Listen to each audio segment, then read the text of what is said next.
Don't do it. It's really bad for your face. Is it? Yeah. I've been doing it my whole life. Why is it bad for my face? Because it's the bacteria. You don't realise what you touch and you put it in your face, even when your hands are clean. Really? My facial lady is also a client here, and she tells me off all the time. And I was in a class the other day and I could feel her eyes watching when I thought I really need to scratch my nose. So does it give you, like, pimples then, or what? Yeah, like bacteria and stuff that you don't even realise. They can age you as well. Huh. Fact of the day. Nice. Nice little tip. Nobody likes that. We'll try not to be boring. Well, that's why I have you here, because you're like the link. Okay. So you're even in the middle. Oh, okay. So Works very well. So if I have to translate, because I speak American English. Oh, okay, yeah, fair. Yeah. What did you mean there? I beg your pardon. Like the whole podcast? Beg your Yeah, I'm pardon. starting to get it. I'm starting to be able to translate. Beg your pardon. So, all right, boxing. Let's just get right into it, obviously. Yeah. We're here at, what's the name of the gym? Rock Health and Fitness. Rock Health and Fitness. This is a really cool facility, because I've only heard about it through your client here. Yep. And your coach, life coach. Yep. Slash friend. Slash friend, that too, more importantly. Yeah. How did you get into doing this? Were you always boxing, or was it more fitness? It's actually a bit of it's not a funny story. So I broke my foot a couple of years ago on a night out on the way to the pub before I'd even had a drink. And I was actually with my boss, Lisa, my friend here, and I broke it really badly. Like, I broke it in 2 places. Right. And so I'd up until that point, I trained my whole life. And I'd actually just finished Bulletproof, the very first pilot, which is a strength business that I have here. Okay. So I was actually at my strongest I've ever been. And I wasn't supposed to walk for 12 weeks, but I was so determined to smash through my rehab. I was walking in like 8 weeks. I rested, did the rehab, I had a really good plan, and came back to work, was training. I thought, I'm going to go back to training, and I went into a push-up position. So obviously that's flexion on the ankle, and it just aggravated my foot like quite a lot. And then I ended up going back into my boot, and I had to use like one crutch again. And it sounds really sick, but like when you take away someone's mobility, I just went on a bit of a downward thing where I stopped training. I lost the will a little bit. Like, it sounds weird, but I was living at home at the time, and my mum had to help me get in the shower.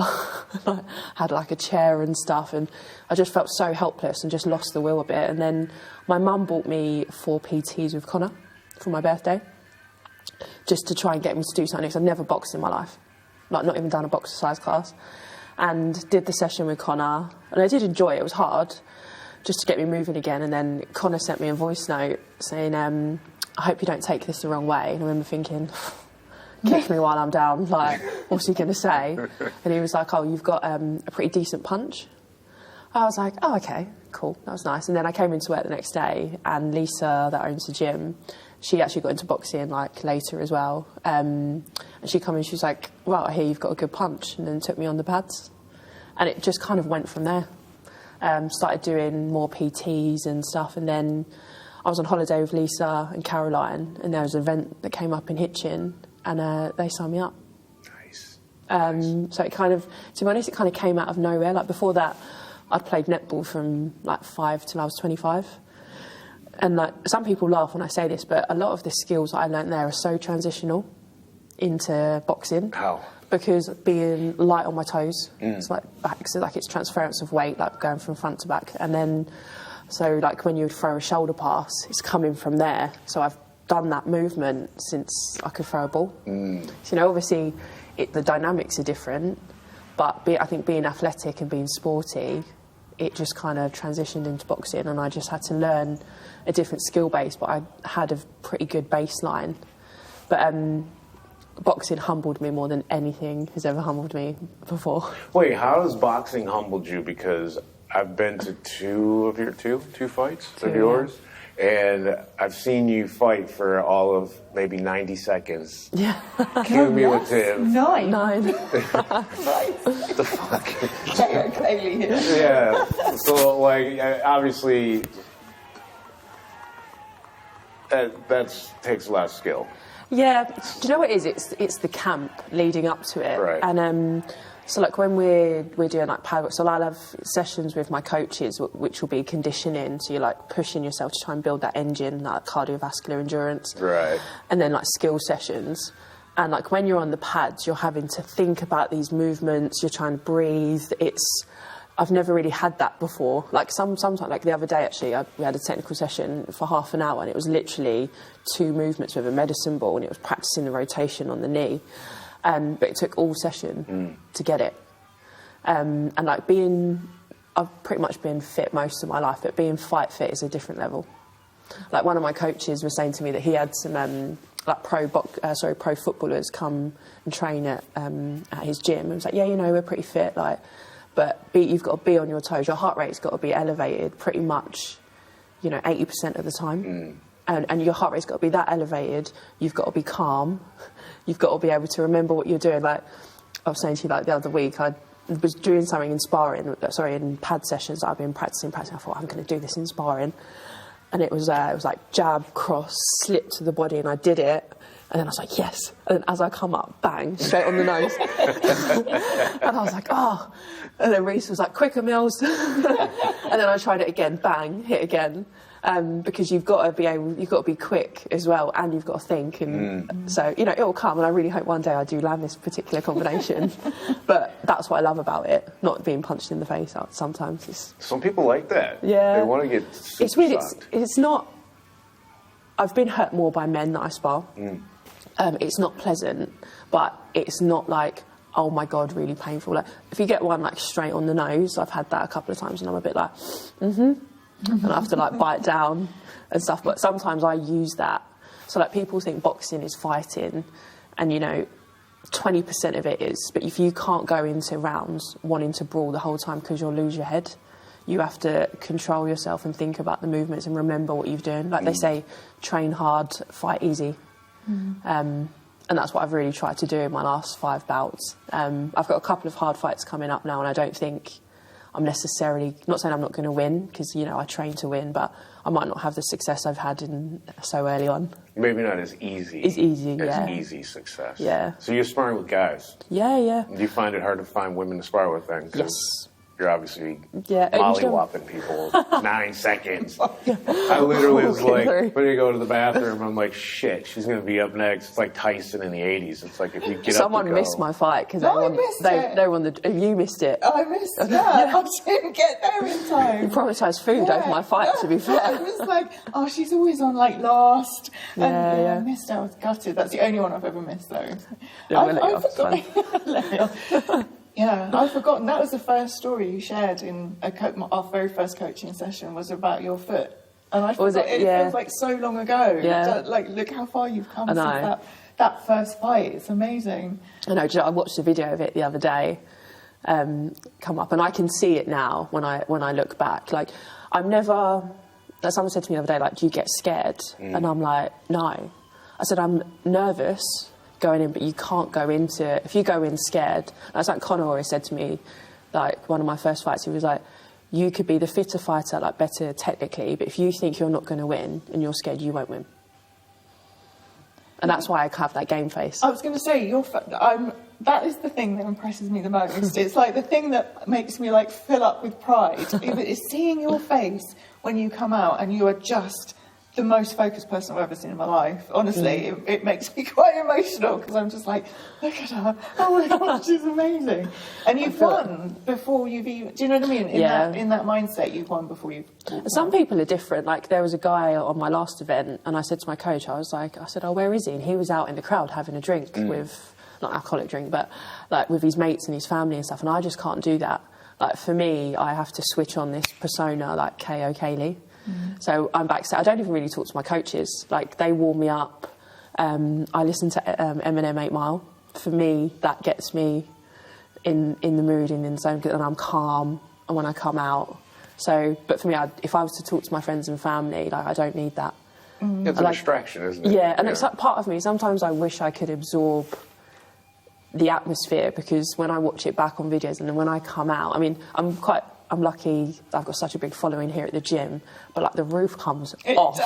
It does. But I don't really get to feel that. Like I hear the first bit of the music and I know what point of the song I'm going to come out, and I just try not to engage. I think the last fight I did look up at the balcony because we had the whole balcony and we'd sold it out, so there was like 80 people up there, and I think I just kind of pointed there because that's where the majority of... But I don't look down because I know my mum is in the corner, like... No, as soon as you come out, like, it feels like the whole of pitching. Like, I really feel for my first fight, the girl, someone pulled out 2 weeks before, so this girl stepped in and, like, she only had, like, 10 people there, and I could actually hear people, because my first event, it was quite a small venue, but it's actually the most people I ever had. I had 105 people there. It was mad. And so anyway, everyone was shouting my name, and then it went quiet a second, and my mum wasn't sure if she was going to come. Like, it's only really now that she understands why I box, but so it goes quiet, and you just hear my mum go, "Go on, Kayleigh!" Because that was it. Someone shouted for the other girl, then it went quiet, and then it was just my mum, like this little hooligan in the corner. I was like, "Mum." So why do you box then? Do you know what? It gives me such structure and routine. Like, when, obviously, after I'd, like, broken my foot and stuff, and I just fell out of routine. I fell out of love of training, being honest. You know, I was going out, I was partying, I just didn't really have much focus, like, or discipline, and I really enjoy that, and I also need it as well. And we've had these conversations before, like, I also struggle when I'm not in camp, because, you know, I'm used to training, you know, 5-6 days a week. I'm used to my nutrition being a certain point.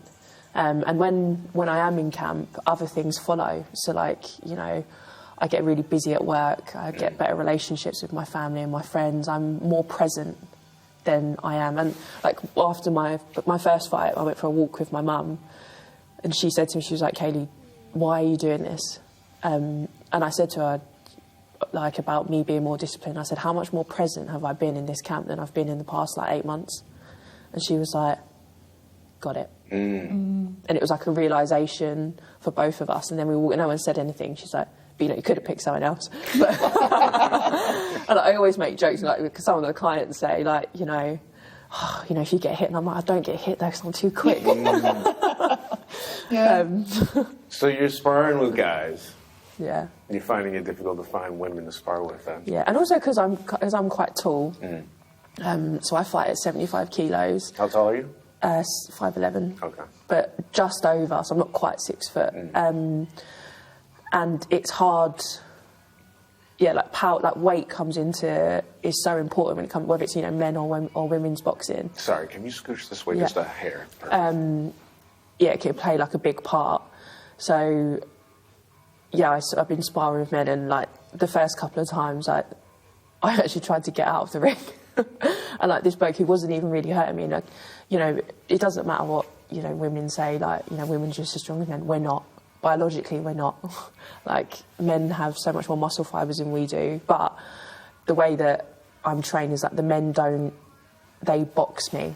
So, like, when they hit me, they'll tend to, majority of the time, have an open hand in their gloves. So it's not full, or they won't step with a punch, but I'm allowed to. I've been hurt a couple of times. It was actually a couple of weeks ago. I sparred a guy who's never really sparred a woman before, and he probably had about 8 kilos on me, and he was like 6'2", and he wasn't even stepping with the jab, and it was jab only, and every time it was like, and I come in, the boys were like, "Just relax a bit," and he's like, he looked at them as if to say I'm not trying to hurt her. But I've also had it on the opposite side. A couple of years ago, I was sparring with a young guy, and he was only like 22, and that's when men get that burst of testosterone. They're the strongest, and he was new to boxing, and he probably looked at me and he was like, and like my coach was like, "You know, she's good." And I thought, "Oh, brilliant." So I got in the ring, and it was jab only, so, which was fine, and, like, I wasn't going too mad. I could see he was trying to get me, because he was, I think when you're new to boxing, you just, like, so head glory hunt, like no one goes for the body. I just kept getting out of the way, and then the third round, my coach said, "Right, Kayleigh, you can let your hands go," which means I could throw whatever, and it was jab only for him. and I was moving him around. I had him in the corner, and I thought, I'm just going to teach him a bit of a lesson here. And I just let my hands go a little bit. Anyway, as I've come up, he's gone jab, cross, hook to the head, to the floor. And it was actually here, and I got off, and I was livid. I got off, I threw my glove, my gum shot, I stormed out of here and went outside, and I said to my coach at the time, I was like, that's not boxing. That's taking advantage of someone being bigger. Like, I'm a woman, you can't... So you bruised his ego when you got him. Yeah. And he was very sheepish when he come back in. Because, again, there is that element with boxing where there is that instinct that comes in. Like, today we were doing jab only, and, like, through the round, the jabs got progressively harder. And I was just saying to Lise before, I got hit with quite a hard one, and then Reece, my coach, turned around, and so I stepped with it, and he went, Kayleigh, watch the power, but he didn't see the one before. But there was an element where I was like, all right. So you have to, I think you do have to have that element of you that to push through. Like, I mean, I'm not saying I'd like to get hurt in a fight, but I think sometimes when I've been hurt in sparring, I do get this burst of, oof, and I do push through, but you can't do that throughout the whole round. Like, you'll just burn out. Yeah. You know, I always say because I teach boxing as well, like, you think of it like an engine.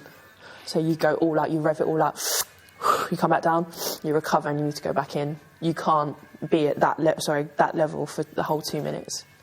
So, you know, you have to recover, you have to breathe, be calm, and that's what I like about it. There's so many different elements to it. Like, people have this misconception sometimes that, you know, it's just a brawl. Like, I've been to one of my boxing events when I got home from Australia, and was watching it, and was watching one of my guys fight, and I was next to the opponent's friends and family, and they were like swearing, they're just fucking knock him out, good night, take him out, and I was like, okay. Yeah, because it's a sport as well. It is, it's not just a fight, is it? It's a sport.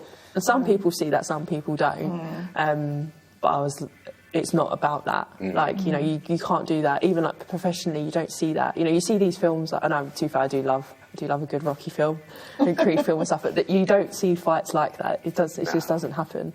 Like, you know, you've got to take your time, breathe. Like, you know, don't get me wrong, sometimes you will go for the knockout, and I did go for that on my last fight. When I didn't anticipate to win as quickly, like, because she was quite experienced. Well, she's more experienced than me. Like, I think she'd had like 75 fights. Oh, wow. But the way that we trained for that was to box her, which means in and out, take my shots, move around. But I landed a shot, I think it was a jab cross, so cleanly, I saw her eyes go, and I thought, I've got you now. And I did chase it, but I was like trying to explain to her clients, they said, oh, you could have made it last longer. And I was like, but she could have gone back in the corner and recovered after them 2 minutes, and she could have come out and been like, yeah, let's go. Right. How many times do you see that in a fight? Yeah. Where it's just like, dude, finish them, and they're turning to the crowd and they're going like this. Exactly, yeah. And that's when you do get that burst of like adrenaline and stuff, and you can push for it, and you know, you always hope that it lands. Like, sometimes, like, my coaches have said to me when I'm in the corner and I'm sparring and stuff, I let my hand go too much, not to smother my work. And, like, I remember Connor saying once, you might have just blown your tank there, and then the worst thing that could happen is that person come in the corner and go, yep. And then you're on zero and they're fine. Right, yeah. You're like, your pride's hurt and your engine is there. So that's what I mean, there's so many different aspects to a fight. And that's why with sparring, I try and spar as many different people. Like, I spar my coach, I spar like the boys, like I sparred Lisa a couple of times, because every spar is different. Like, I'd sparred a young lad the other day, and I got told it was just jab only, but he could let his hands go. But he was really going for it. It took every part of me to be just jab only. But it's building. That spar was also useful for me because it made me keep my control. Right.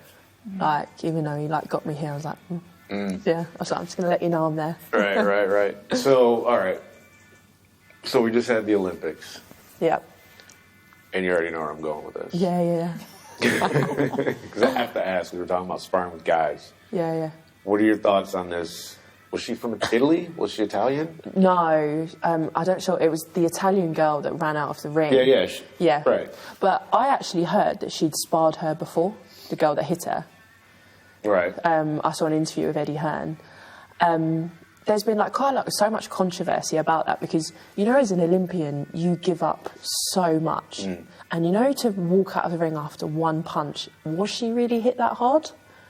Or was it to showcase, obviously, because there was like controversy of the other fighter, like, you know, obviously having XY chromosomes and being...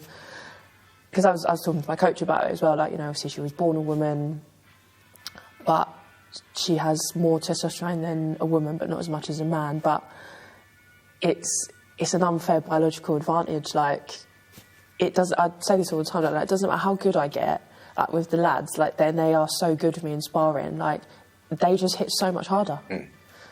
And it's, you know, and I think it can be dangerous. And maybe she did realise that and thought, nah, sod that. It's not worth a broken nose or, you know, brain damage and things like that. Like, you know, ultimately, when you're hit in the head, you do lose. And so, do you worry about that? Do you worry that? It's been on my mind lately. So, obviously, my last fight was no head guard, and I fought in 12-ounce gloves. And like going forward, I'm going to be fighting for the WBU hopefully in next month, which is. Again, will be no head guard, 12-ounce gloves, but I don't know, I'm just not going to get hit, but that's not realistic, is it? I think, yeah, it's an element. I think if I was going to continue doing this for a long time, but that's why, like, with, like, kids sparring and stuff, they don't let them do hard sparring until they're older, because you do lose brain cells. But on the flip side of that, your head guard, it's mostly it stops the ricochet than anything. It's not really that much padding that's not stopping like the glove hitting your head. Because I didn't actually get hit that much in my last fight, but I remember taking one, and like Reece said, I was a bit like, I don't get hit. But I remember thinking, oh, that's different, because it's the first time I've been hit with 12-ounce gloves, because it changed like quite last minute before I went on. Right. Because obviously the bigger the gloves, the more protection there is. But sometimes like 16-ounce gloves can feel really like a slap, like a pillow. Yeah, because it's so. Unless you, like a pillow. That's the thing, though. Have you seen that? Yeah. Oh God, is it? Yeah. They'll be in the Olympics in 2030. 2032. Well, after I saw that woman breakdancing in the Olympics, which I'm not allowed to talk about because then I'm a misogynist or something. So, Really? Yeah, they take your videos off for saying that. So. Moving on. Yeah, right? Yeah, pillow. Yeah, it's a thing. I mean, it's a little bit harder, but what I mean is, it's just more of a. You don't really feel as much impact because like, there's more protection and stuff on your knuckles. Right. Okay. I remember like the first time I had my knuckles like professionally wrapped, and like really feeling my knuckles in my glove, thinking, oh, I can feel that. Like when I went out on my last fight, I'd never boxed in or fought in 12-ounce gloves before, and like my hands just flew, and I've been thinking, this is great. And that's why we spar in heavier gloves, so that you kind of build that endurance up. Right. And then when you do go, you fight in like 14, 16 out, and you're quicker. Right. So we do like speed work, like shadow boxing with small dumbbells and stuff. So you're constantly building that muscle memory just to let your hands go, like even when you're tired. Right. Like one they say, like don't ever show that you're tired, but just continuously throw. Like, you know, get throw, don't get hit. Right. You know, it's funny. The guy from Elite. And one of the boxes, they're sponsored by Pecker's Chicken. So imagine if I got sponsored by Chicken George. Oh my God, that'd be amazing. Your fight's on the big screens. Yeah. If you got sponsored by Chicken George, I would need like a cardiologist on standby at all times. I know. And you know what? Considering it is just like chicken and chips, right? It's so nice. It's really good chicken and chips, though. Can you imagine if on those big screens, just showing your fights? That'd be amazing. I remember going there once with my brother, and there was someone on a first date.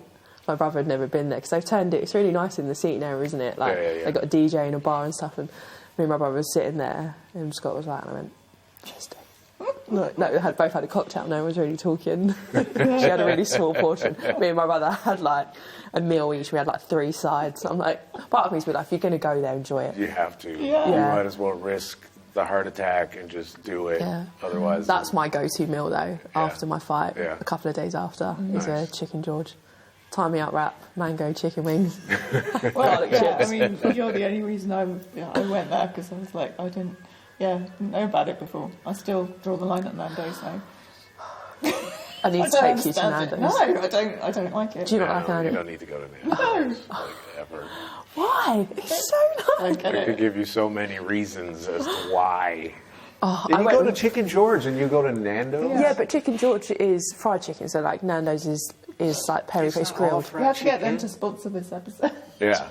Well, I went with my mum the other day, and she went to order to come over, and then obviously you say what spice. Considering my mum's Sri Lankan, and she went to say like lemon and herb. I'm like, Yep. we can't be friends. It has to be at least medium. You can't go to Nando's and have lemon and herb.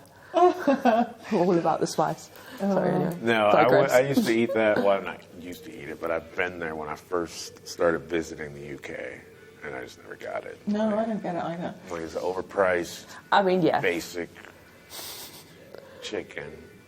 And then when you go to Chicken George, it's like there's no comparison. All the bets are off. Yeah. I don't think I've actually ever finished a meal in there either. No. When after one of, not my last, but the fight before, I think we was in Bulletproof, and we were talking about dinner, and then someone said, have you had your Chicken George yet? And I was like, no, do you know what? I haven't.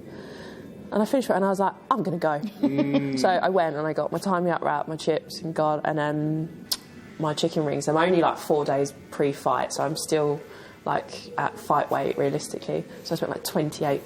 Post-fight. Post-fight, yeah, sorry. And I didn't even eat a third, and I was like, brilliant. I spent 28 quid, I've probably eaten like 6.20 of it. It's one of the things you can't really heat up the next day. No. But like, you've got to be going. You're so disciplined on the way up to camp, though. Yeah. Like, I just, the way you make weight is so impressive. Do you know what my thing is with it, and with training, is I would be mortified if I went. So, for example, I've been to an event before and seen fighters blow out of their ass. Like, there was one girl, her like lips went purple. And if you came to like one of my fights and been like, oh, do you know, Kayleigh weren't fit enough, that is my worst nightmare. If I lose, I want to get sparked out, or I want someone who's technically better than me to beat me, but I never want to be beaten because I didn't make weight. And because I didn't work hard enough. Like, the way that I see it, being a personal trainer, my 24 hours of the day looks completely different to yours. Like, if I wanted to, I could train twice a day. Right. Unless I find an opponent who has exactly the same timetable as me, I'm going to take advantage of that. Mm-hmm. And it doesn't necessarily mean overtraining. Like, I'm really lucky I've got good coaches and experienced fighters. Lisa's fault, Connor's fault, Reese's fault, that kind of rein me in with bits, and I work on different things. So I just think if I didn't put the work in, like, what's the point? Yeah. No, but I think that's my competitiveness, like playing like, netball from a young age. And obviously that was being part of a team, but I think I've just always had that mentality. But I also do enjoy it. Could say that you don't work hard enough, definitely not. I mean, just running up Windmill Hill. I've been doing these sprints for this fight, because my next fight is potentially 6 rounds, so I'm trying to build that engine. And they're awful. I've been doing them after like an 8-hour shift, and I got there last week and Reese was like, are you ready for today? I went, no. I went, I'm tired and I'm hungry. And I was like, but I'm here. Perfect. And they're the workouts that are important, and the ones that are like, I think it was the 5th one, the 6th one, it was probably at the time of the month, emotional, and I cried. And he was like, right, come on, let's go. And I just sobbed. As I walked down, by the time I'd walked down, brought myself back down, and then I was like probably about like 20 metres from because basically I'd sprint and then I walked down until my heart rate's level. And I said, I was walking down, I was like, suck it up, Mills. Stop crying. And then went again. Like, and crying's good as well. You need to let that out if that's what you're feeling. But I feel that when I'm angry as well. You know, that some people only cry when they're upset. I do it both ways. So yeah, you're right. And I try not to. I think that's something we've worked on as well. Like, it's just, I think I've got to feel how I'm feeling. And I'm quite lucky. I use that in my training. Like, sometimes there's been times I've been hurt in sparring, like I've been winded, and I'm like, or my ego's been hit a bit, and I'm like, and I just have to bite down. But it's not easy. No, I can't imagine. How does the coaching play into your struggles, like overcoming that kind of stuff then? I think it's just, we kind of talk about keeping me like level head and how to manage everything with boxing, because it could be, I could find it really hard. I get very overwhelmed by it sometimes, and I doubt myself, and I have to almost remind myself of where I've started and where I've come from, and like that just it's almost like with the coaching, it's about looking forward. And that's what I like with it. Like it just kind of brings me back to where I am now and where I'm going to get to. Yeah, it keeps me in check with everything else, with work and everything. Because that's the only thing with boxing. It's been better the last 2 camps, but the first couple I just really let it take over, and I let my work drop. I didn't want to see anyone, like friends and family, and that's something we spoke about as well. Is like, yes, I am boxing because not all my friends and family were that thrilled about it, or some of them still don't even really understand why, which is fine. But there's that, and then there's me boxing and then not talking to anyone or not seeing, and that was an element for a little while that I had to work on. It's like tomorrow, it's like one of my best friend's birthdays, and I'm obviously I'm 3 weeks away from my fight. Like I'm not going to go out on a big night out, but I'm not stressed about going there tomorrow when everyone's drinking and having a good time. Right. Like, I'm going to have a good time, whereas before I probably would have gone. Or 2 fights ago I went and I had the raging ump the whole time. And we were talking about this, about how trying to leave somewhere when you're sober and everyone else is drunk. And like, we'd gone quite a long way. My dad was driving and it was like a 2-hour drive, and I was like, well, we need to leave at 8 because it's my last sparring session on Sunday, and I don't want to be tired. Right. It's the last time I can spar because you need your tape a week. And I think it took about an hour to leave, and I was livid in the car. Yeah. But even before that, I found it hard to relax, and that's something I've been working on. Is being in camp and boxing, but still being able to enjoy myself, to see friends and not worry about being tired the next day or having fun, not drinking. Like that's something that's probably been what we've been working on. And yeah, and it's one of the most common things that people say to me, like, if I'm not drinking, how am I going to have a good time? Yeah. And it's like, well, if you're doing things you enjoy with Yeah. people you love, you don't need the alcohol. But getting to that point takes a lot, doesn't Yeah. it? It takes a lot of work, and it's all very well saying that, but actually you've got to experience it. You've got to do Yeah. that a few times before you realise, oh no, actually it's fine. It's fine. Yeah. It's like I'd messaged Lisa. I was at an event a couple of weeks ago, but as I got to the event at 2:00, like there was people that looked like they've been like raving since the womb. Like they were smashed, like really off. And I was tired anyway from boxing and working, and I just couldn't get into it. And then I was like, do you know what? I'm just going to go.